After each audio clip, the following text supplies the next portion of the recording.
Hello students, this will be a very short video and I hope you'll realize why it's a short video by the time you finish watching it.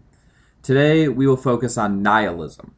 Now, nihilism can be a very depressing topic, but it actually becomes exciting when you can identify occurrences of it in the real world.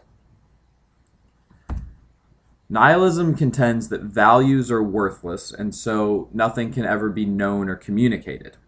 Now, this is a very pessimistic and skeptical view, which is why very few philosophers or even people would want to consider themselves to be nihilists.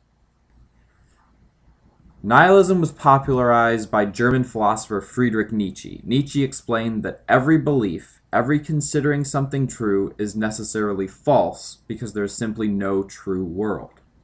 If we look at this carefully, we can recognize that at the heart of this philosophy is the word truth.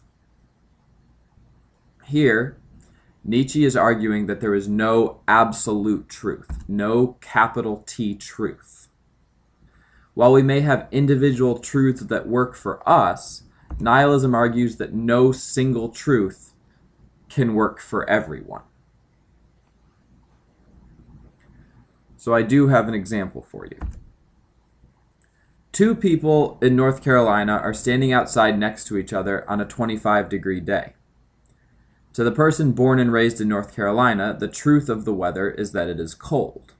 They rarely experience 25 degrees, and so they are uncomfortable. The other person who moved to North Carolina yesterday from Ohio, where it is currently -2 degrees, is ecstatic to be outside on this beautiful day. Both people have their own truths that work for them only. Thus, if both statements are inherently true but also conflicting, there can be no absolute capital T truth. Now, Nietzsche was not a nihilist. Instead, he argued that the effects of nihilism will eventually destroy morality, religion, and metaphysical convictions, and it will create the greatest crisis in human history. So here, Nietzsche is basically saying that the apocalypse will come from nihilism. So in total, a nihilist believes that the only reality that exists is one's own reality. Because my reality can conflict with your reality, a nihilist recognizes that while they can both be lowercase t true, there is no real capital T truth, and thus nothing can ever be known or communicated. To a nihilist, this means that life has no meaning. Depressing and pessimistic, yes, but fun when you can recognize it in the world.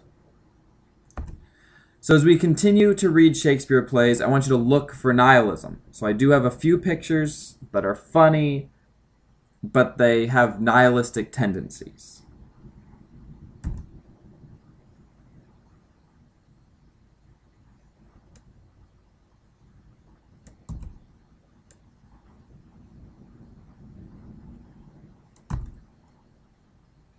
Now, I do have one last note. Nihilism is not an invitation for laziness. In fact, utilizing nihilism to get out of doing something is not nihilism at all. Nihilism is not utilitarian in that way. In fact, because nihilism is so unpopular, it takes more work and more effort to identify. We're not learning about nihilism in order to use it on a daily basis. That's not only lazy and sad, but also a complete misunderstanding of the philosophy. Nihilism is not enacted, but instead studied. Nietzsche wanted us to study nihilism in order to combat it, seeing as it does have the capacity to destroy. So, not doing your homework is not an exercise in nihilism. It is an action of apathy and laziness. We study nihilism in order to destroy it. Have a great day.